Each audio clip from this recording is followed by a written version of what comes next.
Thanks for having us up here, and I've got Britt with me, and I'm going to introduce a little bit later on, and he's going to give you a little bit about his background. When I was here last year, I said I was planning to retire, and I did at the end of April, and at that point we were told probably no chance you're going to refill my job anytime soon, but all the planets aligned right, and in September we found out that we could replace my position, so we were lucky enough to hire Brad. We'll meet him a little bit later on. I have been lucky enough to come back, and I work part-time now as a fisheries technician doing habitat and public access work. So we're going to talk about some of that stuff and just kind of all things trout tonight. So it's kind of our agenda up here. We're going to start off being a little bit depressing and talking about some of the bad things that have happened this past year in Western New York and what's going on with those. Then talk about some of our fish sampling that we did in 2025. Our stock trout stream access verification project finally wrapped up this past year, and I'll go over that. We'll talk about some of the habitat projects that we did, and then some of the ones we have coming up. Meet Brad, and then he's going to tell you a little bit about his background and what he's been working on. And then we'll have some time for questions afterwards as well. So the elephant in the room is probably that everybody probably knows about this, and this is Ischua Creek. This past year had a major fish kill, so I want to give a little background on that. This is what the stream bottom looked like in late August, early September, right at the outflow of the Great Lakes cheese plant. So the bottom of the stream is not supposed to look like that. That's called sewage fungus, and its name is a little goofy because it's not actually a fungus. It's a heavy growth of algae with bacteria growing on top of it. That's the white stuff that you see. But that is basically a sign that you've got massive amounts of excess nutrients going to the stream. And what happens when the water's warm, when you have that situation, is as that stuff decomposes, it's using up the oxygen in the water, and quite often can deplete all the oxygen in the water. So anything living in the water that needs oxygen is out of luck. And that's what the stream looked like in late August when the Bureau of Fisheries, anyway, found out about it going on. And because of the oxygen depletion from all the algae and excess nutrients, we did have a major fish kill in there.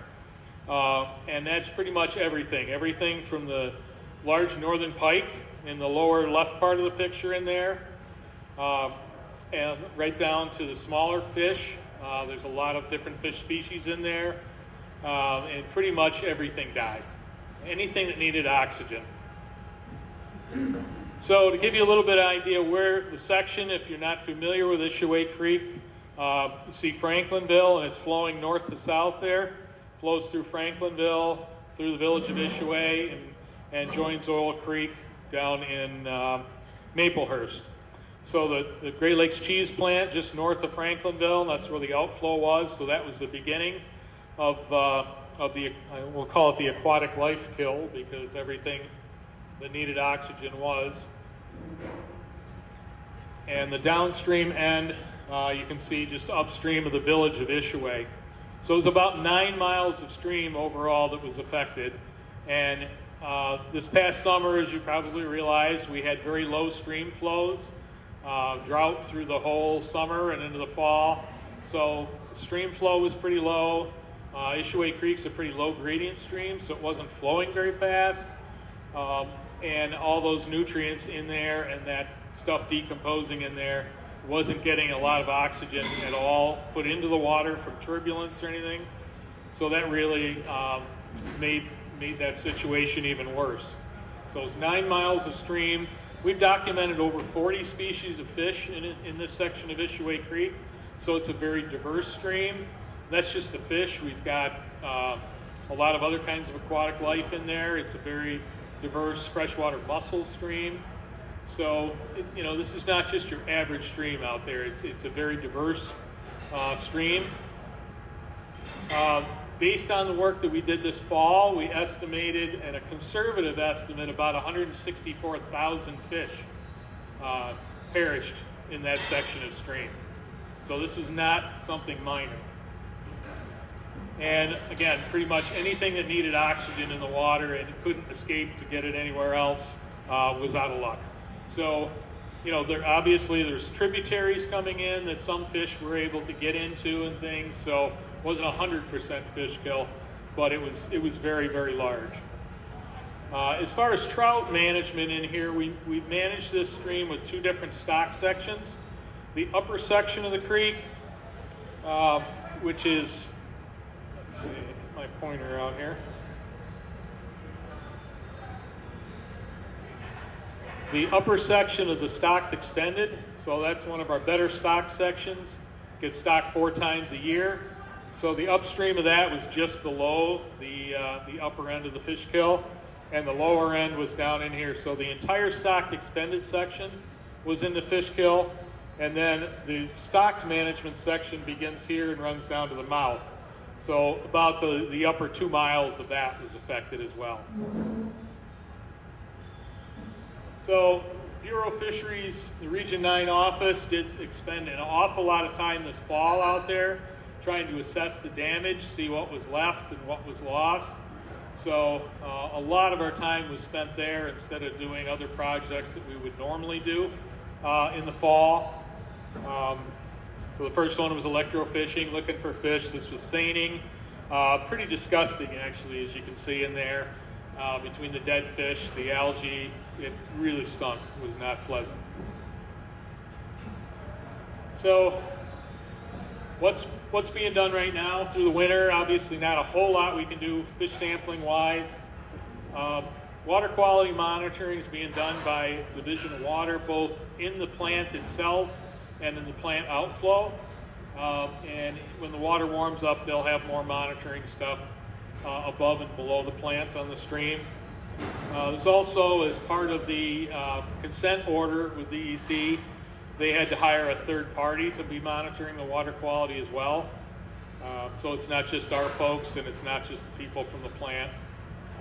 Had to have a third party in there as well. So as far as what's next in this section, there's going to be a long time recovery here. Can't say a whole lot about what's going on. They're working on what's called a natural resource damage settlement. And that's basically DEC is working, DEC lawyers as well as some other folks are working to come up with what was the total monetary amount of loss there. The fish species, different fish, there's value put on those, as well as other environmental services, the lost recreation, all kinds of things like that. That will go into a natural resource damage settlement where Great Lakes Cheese will have to pay a large sum of money into funds that will be used to try to restore the stream as best you can. Some of this is just going to have to happen naturally, but there's going to be things that may be able to be done to speed along that recovery. And that's all ongoing right now, like way above our heads here, involving lawyers and all kinds of people that don't tell us things that are going on. We've had our wish list asked from fisheries and what we're looking for, but so that's ongoing, and we don't know. We've been told they want to get this together pretty quickly, but I think it'll come, that apparently from what I understand, that'll come down to whether the company agrees with that or whether they fight it, and it could take a lot longer. So that's going on right now. One thing we do know is the Bureau of Fisheries is going to be doing a long-term fish community monitoring. So basically, there are fish alive above this part of the section and downstream in here, and they are going to naturally recolonize, but nobody really knows how long this is going to take. So we've already got standard sampling sites that we've used in the past and used this fall, and they'll be going back for at least the next 5 years and documenting how the fish species recover in there. And this is outside of the stock trout, of course. This is all the other 40 species of fish that are in there. We will likely be stocking some or all of the lower stock section this coming year. It hasn't been decided for sure, but we likely will be doing that. It doesn't look like we'll be stocking the stocked extended section because obviously you need something for fish to eat in there. So beyond even fish and other things like that, the invertebrates were also killed. So aquatic insects, things like that, a lot of them were lost. Now they will recolonize a lot quicker than the fish, but probably not by next spring. So probably won't be doing any stocking in the upper section up towards Franklinville in 2026, but we expect probably in the lower section we will be. So stay tuned on where things are headed here. And quite honestly, the Bureau of Fisheries, we only get some information, and a lot of things we don't know much more than you guys do from reading the newspaper. We do understand that there's probably going to be additional stuff coming out in the Buffalo News sometime in the near future on this.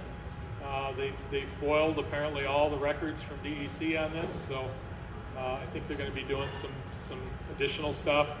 From my standpoint, I think it was really good that the Olean Times-Herald and Buffalo News did take this seriously and get out there and actually do some real reporting. As we all know, there's not a lot of local news that goes on anymore. Not a lot of reporters left to do this kind of work, but the stories that the Buffalo News had in there, they really did some digging that was good. They didn't just reprint press releases. So we'll probably be seeing some more of that as well. So we had Ischua Creek, and I mentioned 2025 was not a good year overall, so there's some other things going on. Elm Creek over in Randolph, it's another one of our really good wild trout streams. We were alerted in November of 2024 by an angler that there was some really bad looking stuff on the bottom of the creek, and we went over, and honestly it was the first time I'd ever seen sewage fungus before. Had to send some stuff off to figure out exactly what it was. But this is a video of, get that going. So this is not what you want the bottom of your trout stream to look like. Most of the riffle and faster water areas on about 3 miles of stream were covered with this stuff. Now this came from a silage leachate spill. So if you're not familiar, silage is ground up corn, and at large farms that's what they do is they take the corn and when it's cut in the fall they put it into a great big huge pile, and that pile, as it starts to, the weight of the pile, it kind of takes all that corn liquid that's coming out of it and sort of mashes it down and it flows out. And in this case it was not well contained and filtered and went into a field drain and right into Elm Creek. So it was pretty easy to actually track this one down of where it was coming from. Now keep in mind, this was in November and into December and January. So different water conditions than we saw in Ischua Creek in the summertime. This was very cold water. So any of this algae on the bottom, it's breaking down much more slowly. It's using up oxygen much more slowly, so it had a very low, what we call biological oxygen demand. So different than the conditions in Ischua. In Ischua, dissolved oxygen in the water was 0. Our dissolved oxygen here was still 10 to 12, which is a normal amount. So we didn't see any fish kill in this stream, but still obviously not what you want to see your stream look like. But we did go back out this summer to check on the wild trout population and see how it looked and make sure we didn't see impacts there. And we had sampled a couple of sites there in 2021 as part of our standard sampling. And we had good numbers of wild brown trout. This is adult wild brown trout. So 2 sites, about 800 and a little over 1,000 fish per mile. So quite a few trout at those sites. This year, you can see the lower site was exactly the same. The upper site down slightly, but really not out of what we'd see of variation. We always see ups and downs from year to year. So it looks like the adult trout survived pretty good. Now this happening in November and December, that's the time brown trout are spawning. and the eggs are laid, they're down in the gravel. So we were pretty concerned with all this stuff smothered in the bottom that we might lose that whole year class of trout. So we really were kind of concerned with what was going on with young of the year trout.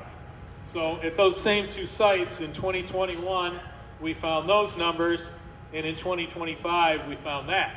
So the good news was we didn't seem to lose a year class. We actually put off a very good year class. Now, I wouldn't say that was because we had all that crap on the bottom. It just happened to be a good year for spawning. But again, because it happened in the wintertime and the water was cold, we kind of dodged a bullet on that one. So we talked about Ischua and Elm Creek. Clear Creek and Arcade, again, last December, another angler, in fact, I think it was Kyle, had been fishing at Galen Hill Road and said, there's some really bad looking stuff on the bottom of the creek. I don't know, Kyle, did you know what it was at the time? Yeah, so anyway, Kyle tipped us off, and we got out there, got Division of Water, and there's a farm up in a very large farm up in the upper end of the watershed that drains into a stream called Moore's Pond Outlet. And that's, again, it was pretty easy because at Moore Pond Outlet, from there down, the creek looked terrible. Upstream, it looked perfectly normal. So we figured out where that was coming from. So that's a video of Moore's Pond Outlet. Again, not what you want to see the bottom of your stream looking like. This stream had a brown trout population when we were there in 2012. Decent numbers of brown trout. So we did go out this summer and do some sampling. We had a sampling site just below where Moore's Pond Outlet comes in. That was done, fortunately, way back in 1991. We hadn't done other sampling right up in there since then, but we did have some past sampling to compare it to. And in 1991, I used to fish this section when I first moved out here, and I remember it was one of my favorite stretches of Clear Creek, and you can see why. We had over 900 brown trout per mile, and at that time over 700 rainbow trout per mile. So a lot of trout up there. So when we sampled it this year, that's what we found. Okay, so again, while we found this was found in the winter, when we started doing a little more digging, we found out that the farm had actually had manure spills back in the summer, back in July of 2024. So we definitely were probably experiencing low oxygen in there, and you can see some pretty bad impacts. Now, one thing to keep in mind when I show you stuff for rainbow trout here, we know rainbow trout have been declining all around western New York for the last few years. So I pay more attention to the brown trout, but obviously rainbow trout number is very low as well. So as we move downstream to Galen Hill Road, where Kyle first saw that stuff, we sampled there in 2014, so we were able to compare it to this past year. 2014, fairly low numbers of brown trout there, but good numbers of rainbow trout. And in 2025, the brown trout numbers still pretty low, and rainbow trout numbers very, very low. Habitat was very good at that site, so I suspect there was still some impact from the farm. And I'm not too certain that the impacts from this farm haven't gone back several years. So I don't think this was just started in 2024. In addition to all the algae, there's a lot of silt on the bottom in the tributary and getting into Clear Creek there. But we went downstream below Sandusky to Jones Road. So this is about 3 to 4 miles downstream. And we sampled that in 2021. Decent numbers of brown trout, fairly low number of rainbow. And in 2025, the brown trout numbers were pretty good. So I don't know if the brown trout from farther upstream moved down or if it's just a particularly good year. Again, we haven't sampled it in 4 years, so you don't know what's been going on. But brown trout numbers seem to be good down there. And then we also sampled at Bray Road farther down towards Arcade, and basically the same thing right there. So it looks like the upper mile or so below Moore Pond Outlet has definitely been impacted. But the good news is farther downstream doesn't appear to have been impacted. So we got those 3 situations, and I'll just mention a little bit more since 2025. Ischua Creek, and don't freak out, this wasn't a huge one, but in April, a big tanker truck hauling manure crashed on the bridge down in the village of Ischua below the falls, spilled its load into the creek along with some diesel fuel. Again, we didn't have any documented fish kill, and that stuff traveled down into the Genesee pretty quickly. But that's another hazard of large farms, is hauling around tanker trucks full of liquid manure. Ischua Creek this past December. A large farm up there on Ischua Creek below Griffith Road had a pipe break on their manure storage, and a large amount of liquid manure went into Ischua Creek. It was pretty ice covered, so it was kind of hard to see a whole lot. We didn't find any dead fish, and dissolved oxygen levels were good any place we were able to sample in Ischua and down in Ischua. But basically the stream turned brown all the way from the farm, and it went all the way down into the Genesee River. So it wasn't a minor amount of manure. Again, because it was December, water was extremely cold, biological oxygen demand was probably low. If this had happened in June, you would probably be reading about a very large fish kill there. So again, the timing, you never want this stuff in your stream. But timing does make a difference on how bad an effect it has on aquatic life. And Elm Creek again. Now this one was manure being spread on a field on frozen ground just before we had a big rain and warm-up event. And it got down into a tributary and into Elm Creek. Again, in the wintertime, so we didn't find any poor water quality or dead fish in there. So a lot of this stuff going on. I'm hoping it's kind of a one-off, but I'm not so sure that it's not. So just to give you an idea of a little bit, because people ask me, including our bureau chief, well, what do you think the problem was? Why is this happening? And I think, although we obviously all need farms, because we all eat, obviously I eat a lot, and we all need farms, but they're getting so big so fast that their ability to take care of whether it's the corn silage going in the cows or the manure coming out, they're just having a lot of trouble doing what needs to be done to responsibly take care of this. As an example, this is the farm over on Elm Creek. You can see Elm Creek flows straight through the back of the farm. This is the upper part of the stream. So right through the back of the farm, there's their manure, big manure storage right there. So, a couple 100 feet from the stream, so if something breaks right there, you know right where that's going in a hurry. Maybe not the best place for a manure storage. So that was 2017. This is a Google photo from 2022. And if you notice the scale on there, that's not 400 feet, that's 400 yards. So each of those two barns there are 4 football fields long, housing hundreds, if not thousands, of cows. By 2024, that third barn was extended all the way, and this is where the silage storage was that caused the problems last fall. So you can see how fast this farm is growing, probably without enough safeguards or certainly enough planning, and Elm Creek is still flowing right down through the middle of it, as well as those fields nearby that are being spread with manure. So it's just not the best situation. Farms have a lot of reason to get big. They don't make very much on their milk, so you have to, in order to make a living or to do well, you have to do volume. You have to have a lot of gallons of milk, and that takes a lot of cows. So the whole operation gets really big, and that's happening with a number of our farms. The farm that causes the issue on Clear Creek is just got grants for doing a $34 million expansion. So that farm is already large, and it's going to be even larger. So I want to talk a little bit about what anglers can do about this. And first I'll say, this is not to say that DEC doesn't have its responsibility to be trying to take care of all this stuff. But I will say also, there's only a few of us, whether it's Division of Water or Bureau of Fisheries. So there's some things anglers can do, and the basic thing is you need to be our eyes. I'm not saying you need to go out and drive every stream, but if you're out driving around, keep your eyes open. If you see stuff, if you see water that's not the right color, if you see algae, excessive algae, particularly the stuff I had pictures of there, the sewage fungus, you need to let us know.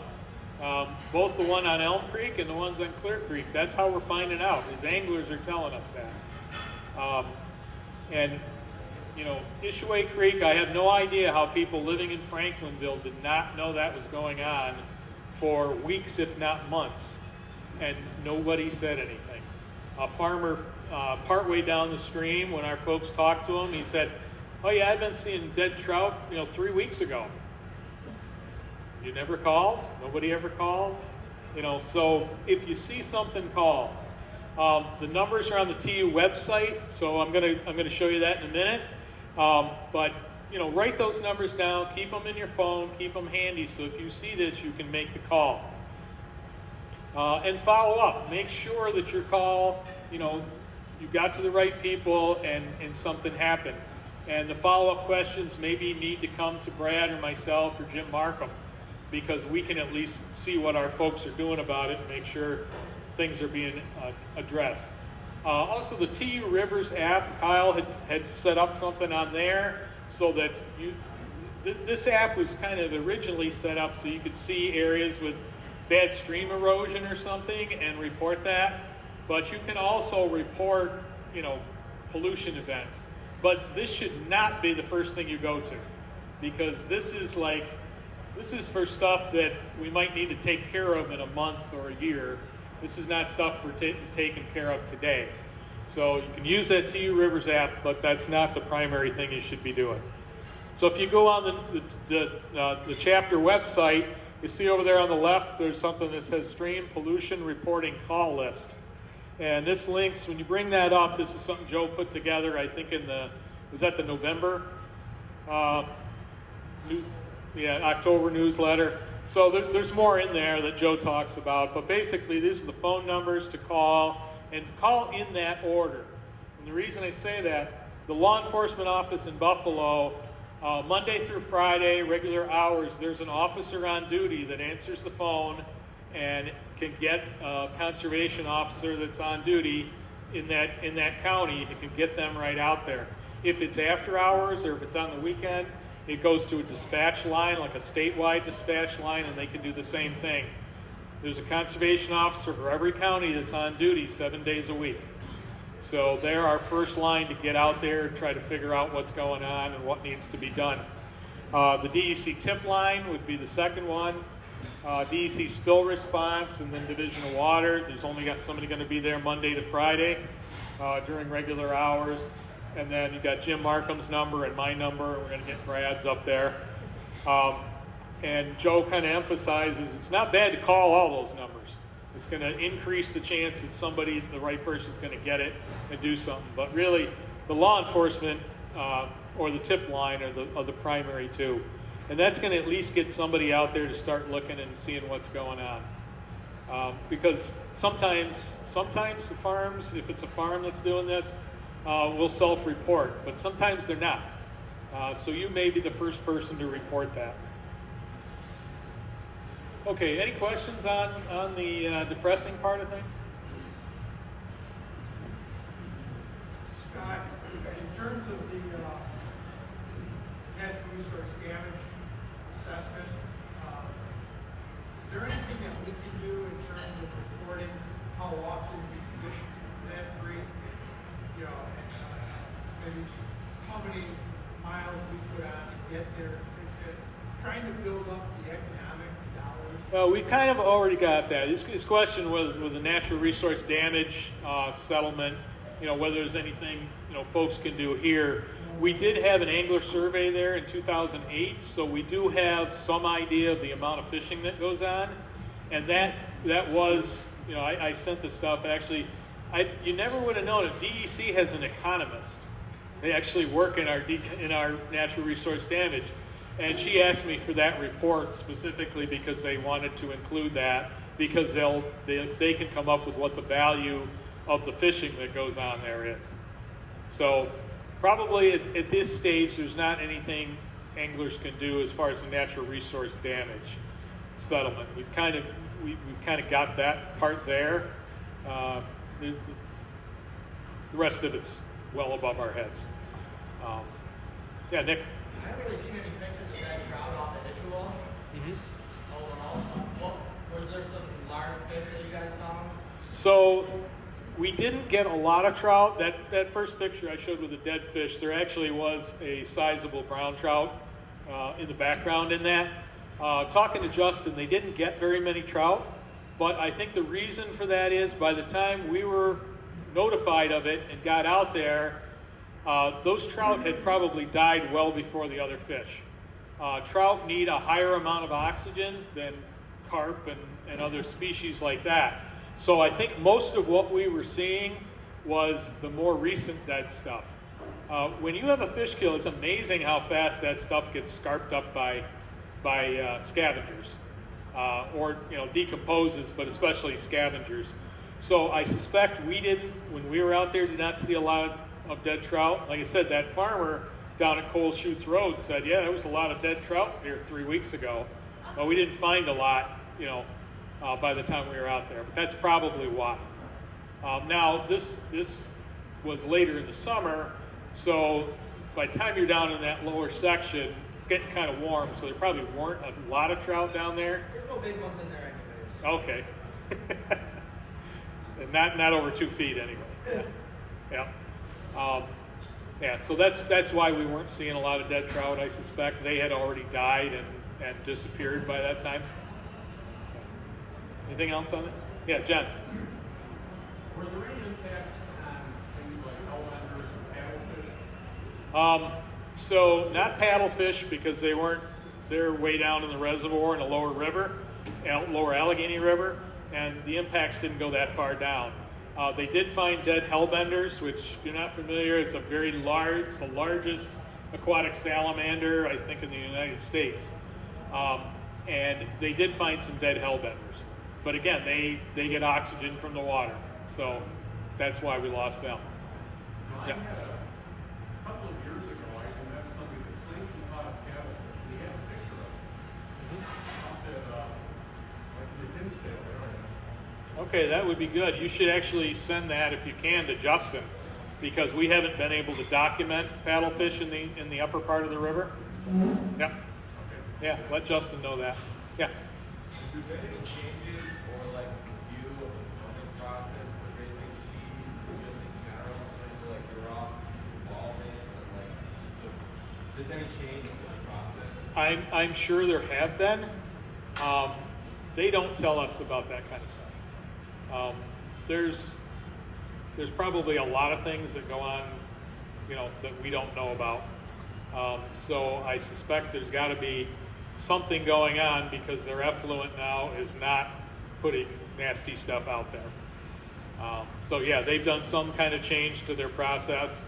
They had to show before they were able to start running the plant again, they had to show that what they were putting out was within their permit. I don't think the permit standards would not have changed.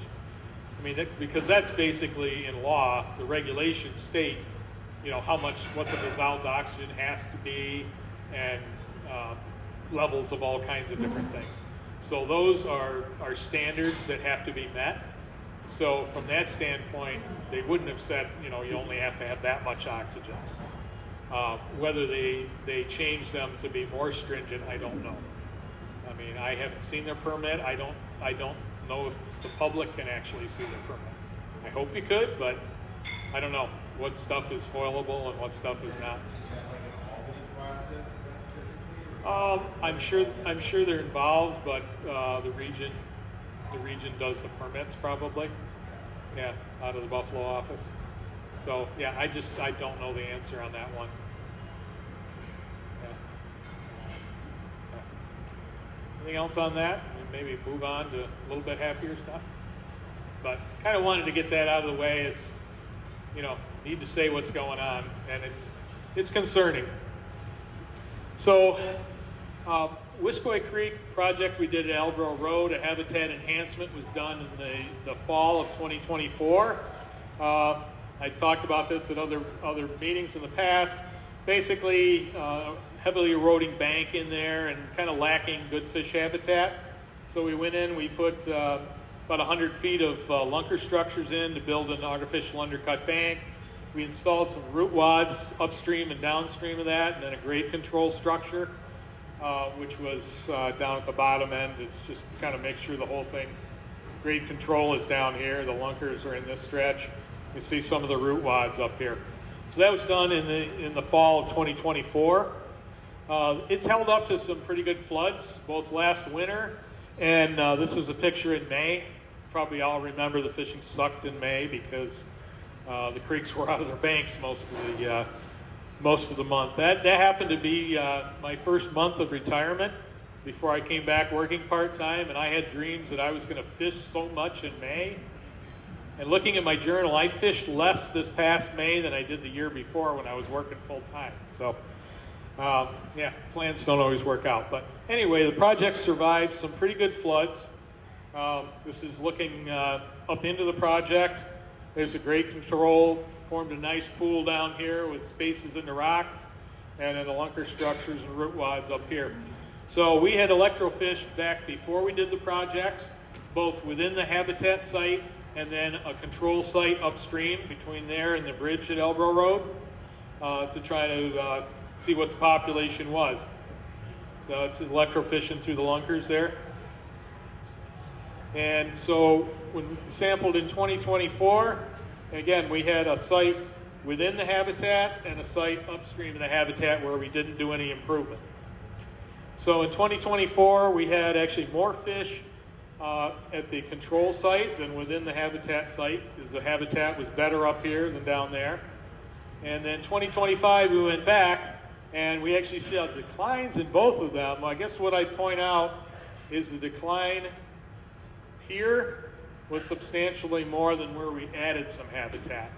So, not sure overall because we didn't sample anywhere else, any of our other standard sites in the creek, so I can't say, what happened throughout the whole creek, but at least right there, we saw a decline in both, but it was a lower amount in the habitat site. So you might speculate that by adding habitat in there, we protected more of those fish than happened up in there.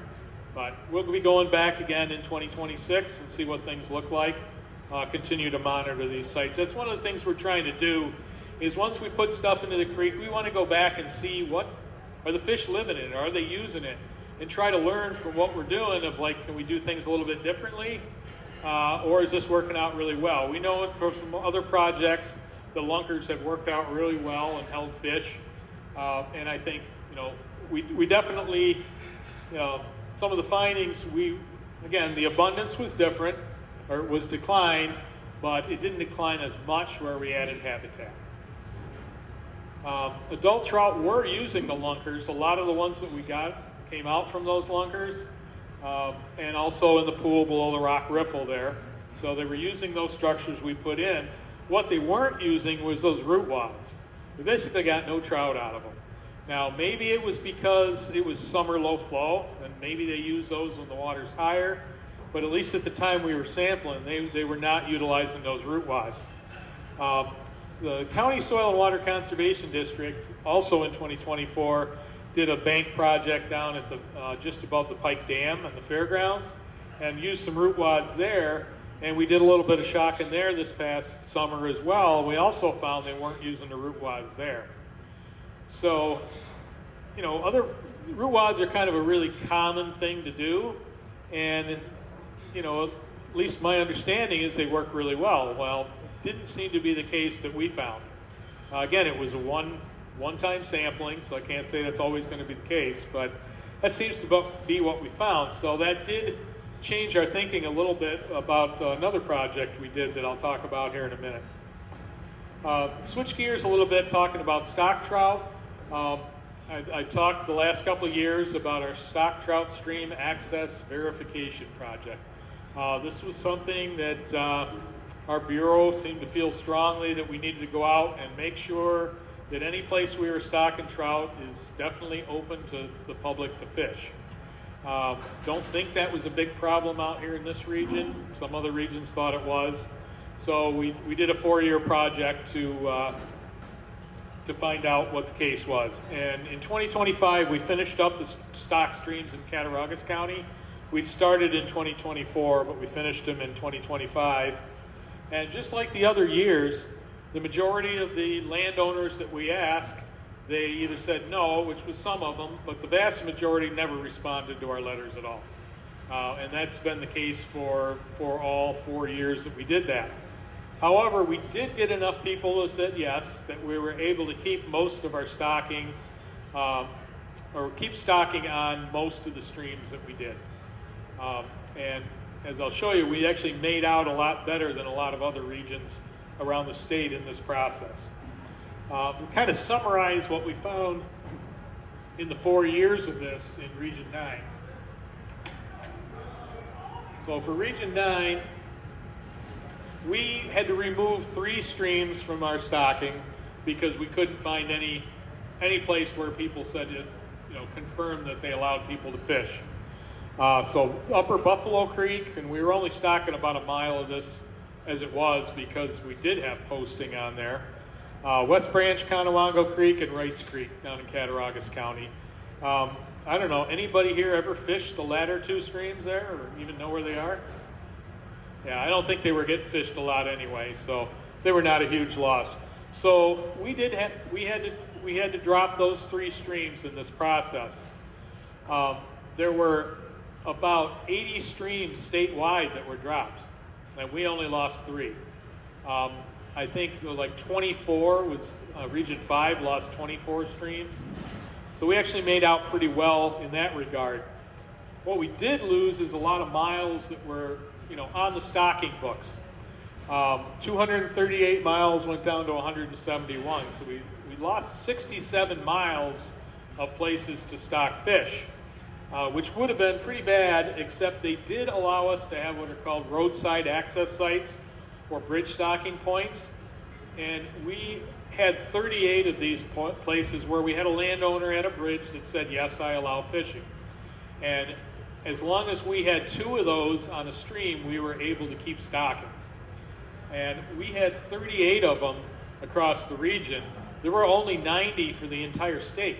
I don't know why the other regions didn't use this more, but we had over a third of all the roadside access sites in the whole state. So that allowed us to save a lot of stocking on these streams. Oops, let me go back. Okay, as far as numbers of trout, and this is yearling and 2-year-old trout together, it was reduced by about 11,000 fish because of that 67 miles that we lost. And so it was about a 14% reduction, and that's the second least amount of reduction across the state. And I should say the mileage is the same. We had the second least amount. There were a couple of regions that lost almost 50% of their stock trout. So we actually made out pretty well in this process. And it's a process I wasn't real convinced we had to do, but we did it. And we got a much, we can say that where we're stocking is definitely allowed to go. And there's signs up, the little signs that I had at the beginning there that say access, fishing permitted by courtesy of landowners. So when you see those signs, you know it's a place that you can go and fish. Yeah, Chuck.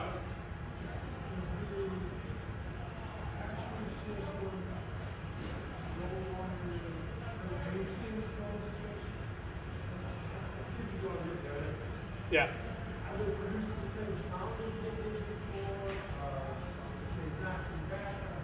Well, before we started this process, we were not able to stock 100% of the trout that our policies called for. Most years it averaged about 85% of the fish that the policies called for, our hatcheries could produce. So we definitely eliminated the fish that never actually existed. But it went beyond that. I think statewide is about 175,000 less trout. So there's definitely, going to be more capacity in the hatchery system. Now that may just be that they're able to grow fish bigger because they're struggling to get fish up to 9 inches.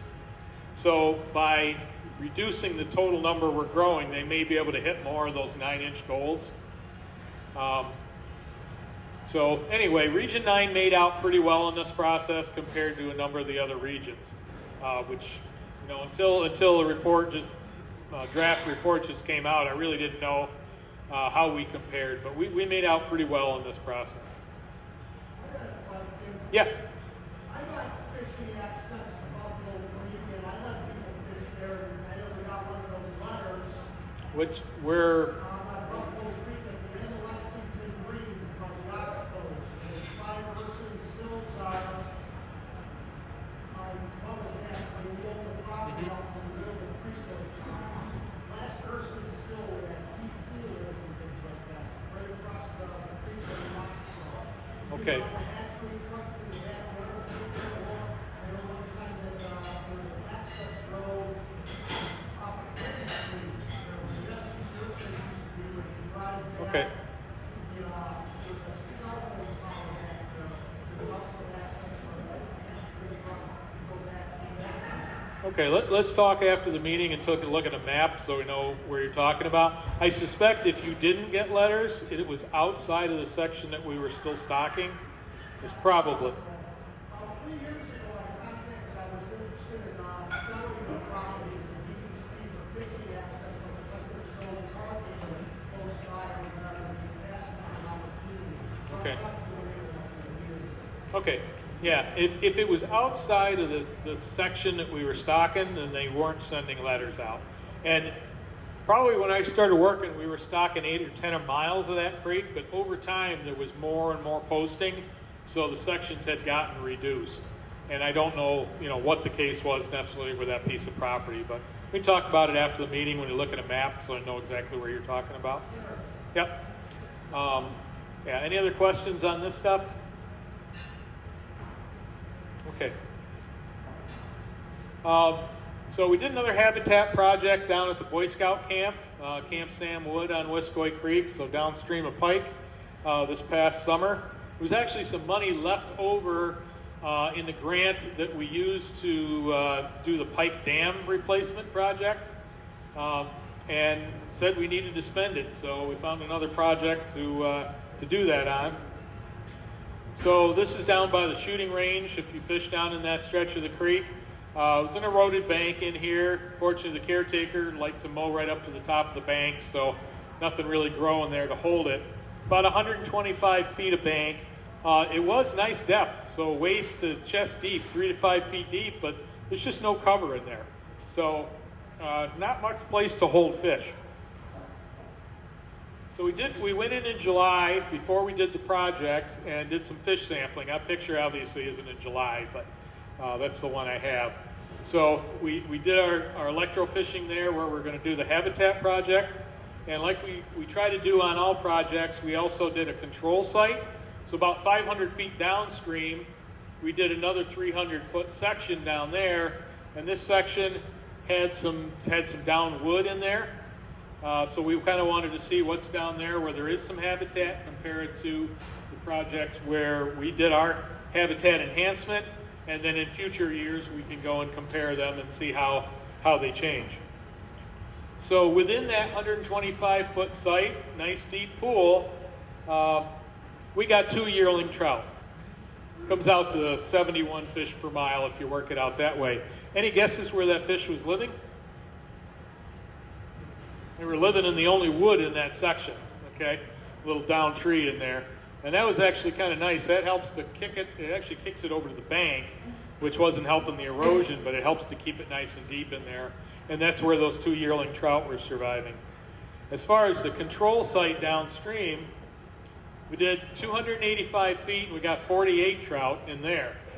And that comes out to about 950 fish per mile. So big difference between the two, and the difference was habitat that was there. And not just the numbers of fish, but we got some really nice sized fish in there. These were fish up and past 20 inches long. So they were doing really well, and they really liked that wood in there. And remember I talked about the root wads that we had sampled from past year's projects and didn't find much. Originally, the plan in this project was to install root wads. But after we had sampled there this year in not finding fish, and after sampling that control site, where all those trees were down, we decided to do some other stuff. So part of this project was using large rock to protect the bank down low on the bank. And those rocks are left with lots of gaps, and that provides really good fish cover. So that was part of the project. And to try to simulate those down trees, we used these bundles of logs. So they're cabled together, and then an excavator could move them around pretty well. Kyle has already patented the name of these. They're called hog logs. So you can't use that name. He's got it patented. So we're installing these in, we dig a trench back in the bank, and then these are designed to be pretty much underwater all the time. We want them down near the bottom because that's where the fish are going to be. There's no point putting a habitat up to the top of the water. They want to be down near the bottom. So excavator works really nice to do that. And once you get those in that trench, you lay some rock on it, they're not going anywhere. And with those being underwater, they should rot very slowly and be there for quite a few years. We purposely made sure those weren't nice straight logs. We wanted them with some curves and things. We want those gaps in there for fish to be able to get into. So between the spaces in the rocks, and we put in 3 sets of these. Now I'll point this out. This is extremely low drought flow. So most of the time these are going to be underwater. At that time in early September, they were not because the flow was so crazy low in there. But we had 3 sets of those in there. And you see the larger rock down at the bottom here? And that's pretty much as high as we really needed to go. And that's one of the things we're starting to figure out with some of our projects is we actually had too much rock. So this small rock up here, the contractor's like, I got to use up the rock. So he's piled it up there on the bank, actually higher than the floodplain behind it. Not a good idea. So future projects, we're going to be going much lower with the rock in there. Just to protect the bank up to what's called bank full, and then and vegetated floodplain behind it. So we came in after the project, and the county used a hydro seeder. This is a really good way to get roots in the ground quickly, because you don't want to have a flood come along and take all your topsoil off there before it can grow. So that hydro seed works really well. You get nice grass in just 2 or 3 weeks in there. And then the chapter bought some trees and tubes, and we went back, and I think we put 20 trees in there. These are sycamores and silver maples, some really nice trees from a nursery in Naples. And those will provide shade in the future, as well as once those get big and fall in, some more large wood. So it's a short section, but a nice section. And I think people are going to be pretty pleasantly surprised with the fish that it holds. We'll go back in there this summer and see how the fish like it. Another project we helped out the chapter with was another Christmas tree project on the Wiscoy up in Bliss. Kyle had come up with this idea a couple of years ago to try using some of these old Christmas trees and see if we can do some bank protection. This is up in a smaller part of the Wiscoy, kind of low gradient, not as much energy. And so you had that eroded bank in there, and you stake and kind of shingle these trees in and cable them all together. And the idea with this is going to help to take the stream energy off the bank, and also those all the fine branches in there. The streams have more than water flowing down. They carry a lot of sediment, a lot of fine sediment in a flood, and all that fine sediment will get filtered out by those tree branches. It settles in there. We found the stuff that was put in 2024, it's got a lot of that silt in there. And that will help as those trees break down, and it'll get rooted in there and kind of build a new stream bank. So this is something we're trying to see if we can kind of do a low cost, fairly low effort way to protect some stream banks. It's not going to work. I wouldn't have done this down at the scout camp. Way too big, way too much energy. But up here, the 2024 project held together pretty well. We tried to put these this year out into the stream a little bit more. The 2024 stuff at drought flow really didn't have water in them, so they weren't able to provide much fish habitat.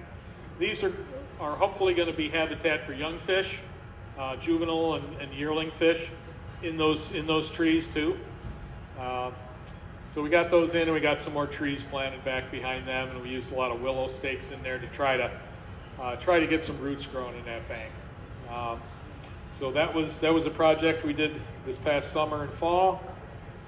Did a tree planting up at Trout Brook below Hillside Road. This is a place we had planted probably, I don't know, maybe 10 years ago.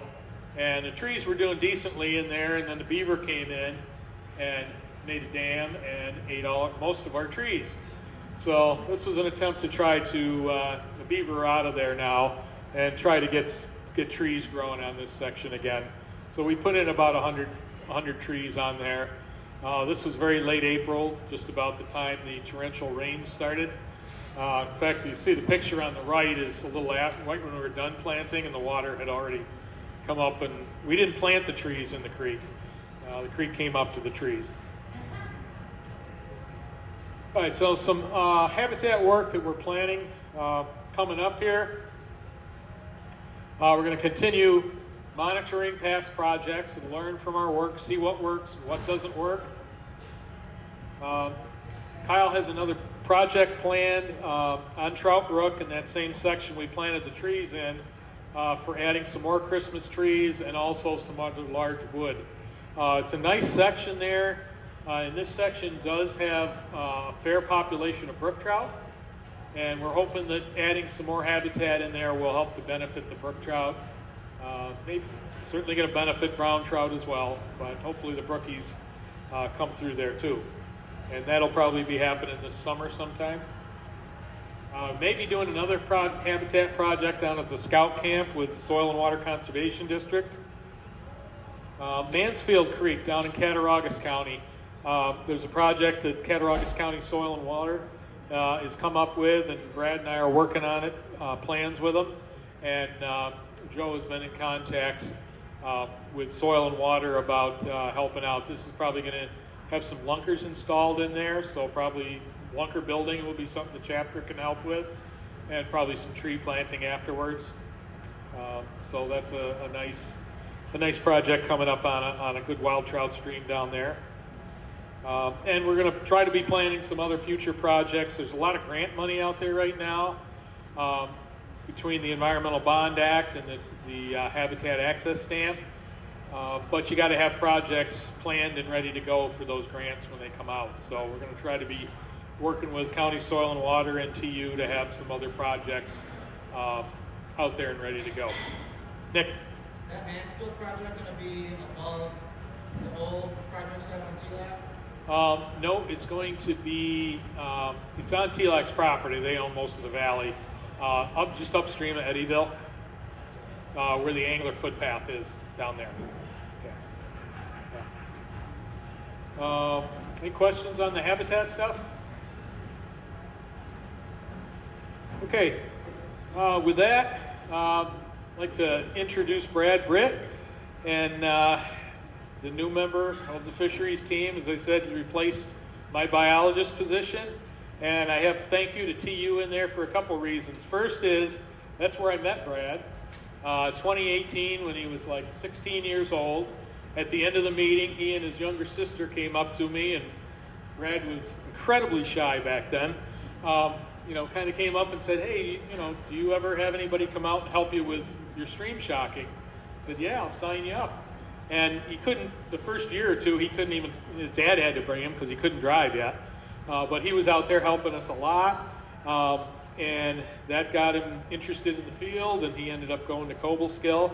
And, he's going to give you a little bit more background. But I also say thank you to you, because I know Joe Morgan wrote letters to everybody expressing the chapter's interest in having that position refilled.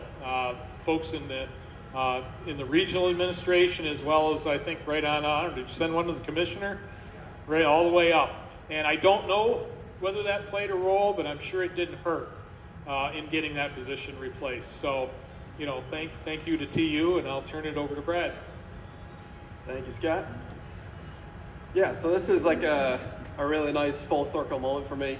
I've been looking forward to coming up here just because this is where it all started for me. Back at, I think it was a VFW at that point when we were having all the meetings. So this is really great. It's great to be back, and great to be in this position. So yeah, so like Scott said, I went up after the meeting and asked, how do you get involved? How can you do some of the electrofishing? And in 2018, that's really when I would say my career kicked off. I began volunteering with DEC in the summer with their trout stream shocking. And also Scott hooked me up with the U.S. Fish and Wildlife Service out of Basin, New York. At that time, it was Betsy Trometer. And also I got to know Tom Hoffman. So I've known them for quite a while as well. And I got to help Trout Unlimited with, I set up an event at one of the fishing derbies at the Iroquois National Wildlife Refuge. I believe this is kind of Trout Unlimited and Healing Waters as well. And then a lot of times either my dad drove me down to the sites or I was able to hook a ride with the Fish and Wildlife Service. They were about 15, 20 minutes, depending on how fast I drove, from my house. So, and you can see in this bottom picture here, Scott's showing me the ways already when I was young. So, like I said, it's good to be back. I got a lot of experience that I'll get into here. So in 2020, I went to SUNY Cobleskill, which is kind of in the Catskill, Adirondack area, and I went for wildlife management. Wasn't really sure what I wanted to get into yet, but it seemed like everybody I talked to, every technician went to SUNY Cobleskill. And I went and visited it, and I said, this place is for me. The professor I met with, he's like, we're on a time schedule here. I got to go fishing with my kid. And I was like, all right, so that's where I'm going. But we did so much field work at Cobleskill. It really gave me a good opportunity to get a lot of experience at a young age. And because I volunteered with Scott when I was in high school, they knew I knew the process of electrofishing. In 2020, Jim Zanette reached out to me and asked me if I wanted to come work as a fish tech. So this was my first summer out of college. We all got sent home for COVID. I believe the DEC lost a couple hires due to they lost funding. Got the funding back in short notice, and they called me and I said, can't turn that down. So I went down, worked in Allegheny for 6 months as a fish tech, stayed in the Merc Hotel right around the corner. So that was an interesting experience. But I worked for Allegheny in 2020, and then worked up at the Buffalo office my first summer out of Cobleskill, and worked up in Buffalo as a fish tech again. But really broad range of experience. I started in Allegheny doing, like I said, the electrofishing, but then got extended into the fall, which allowed me to work on the reservoirs, the lakes, doing a lot of night shocking on the boats. That muskie was caught in Chautauqua Lake. Did some Niagara River work. This was on Silver Lake. This is probably one of my favorite pictures. I know it's not a fish, but really cool. I was just as surprised as a snapping turtle, it seems like. But so I got a lot of good experience at the DEC.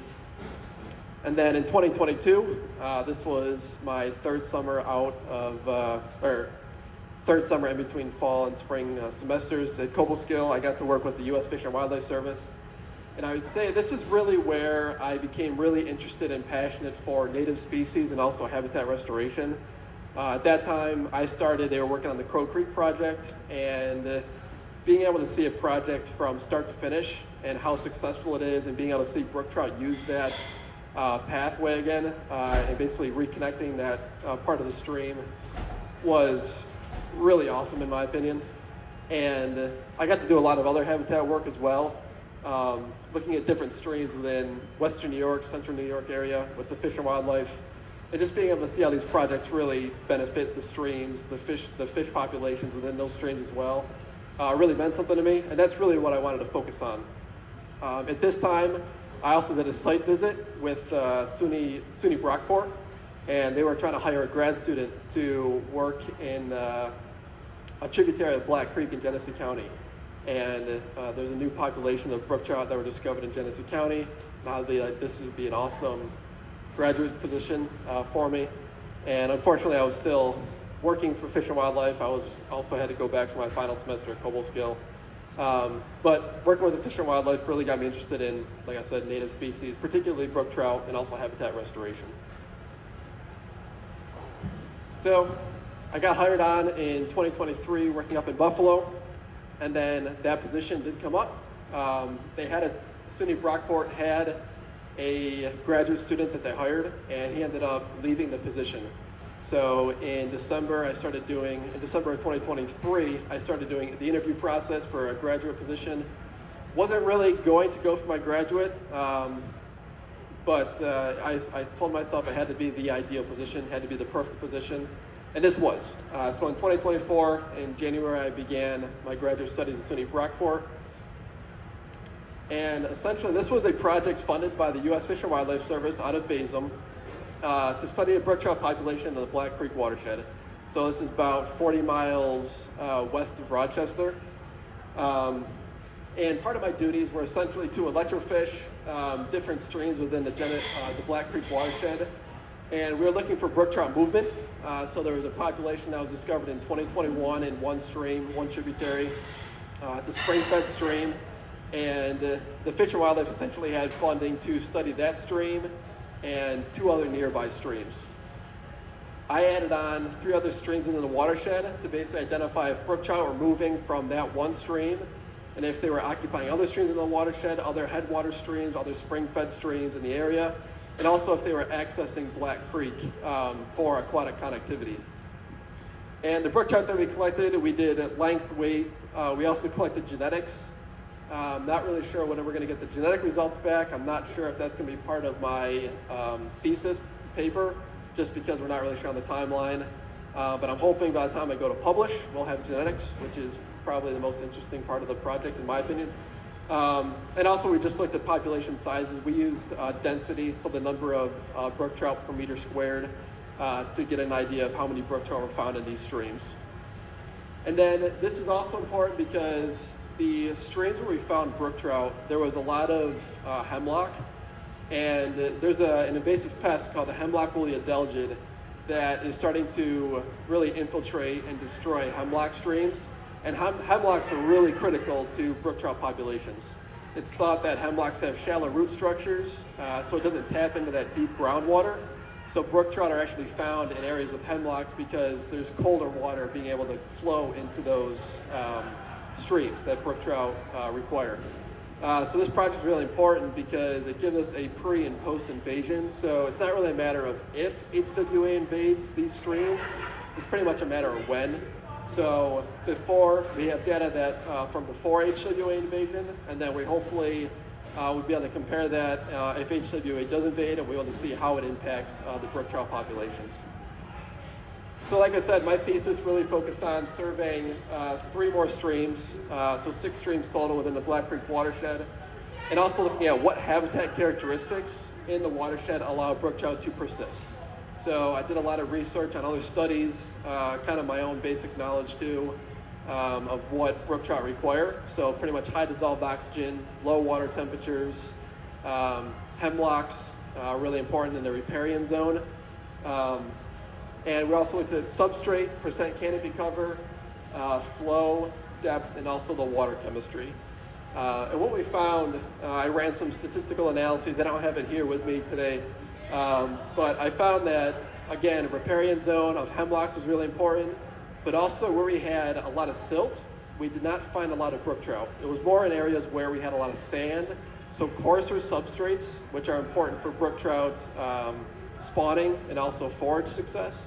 And also we had a lot of woody debris where we found brook trout. So woody debris either creates pools, in-stream structure for hiding from predators, and it also allows like insects to colonize the woody debris, which are important forage food for brook trout. So it's a really interesting project. I was really fortunate to be able to work on this project. I live in Lockport, grew up in Lockport, so it was about 45 minutes away from me, and didn't have to go anywhere to study brook trout. These streams were pretty much in my backyard. So it was really, really cool experience to be able to see brook trout in Genesee County, which is a surprise. And then also important to me is my free time. And what I like to do in my free time, I'm sure it's no surprise, pretty much the same thing Scott does. I do enjoy fishing, particularly trout fishing. Trying to get into more warm water fishing, especially when I was up in Niagara County, just because there's pretty much no trout streams up there. But I enjoy fishing. I've been on the Delaware. The bottom left picture's from the Delaware. Finally got to try out my new 3-weight fiberglass rod a couple years ago. Catching brook trout up in Cobleskill. This is my personal best brown trout, inland brown trout. This is from Wiskoy, just above the scout camp. Beautiful fish. And then also another rainbow trout from the Delaware. So I enjoy fishing. Hopefully, now that I'm a little bit closer to these streams, I can access them a lot more. But I have a lot to learn. I have some big shoes to fill. So hopefully, I'll be able to, really get on Scott's level at some point and be able to take over these presentations and do just as good a job as he did. So, thanks.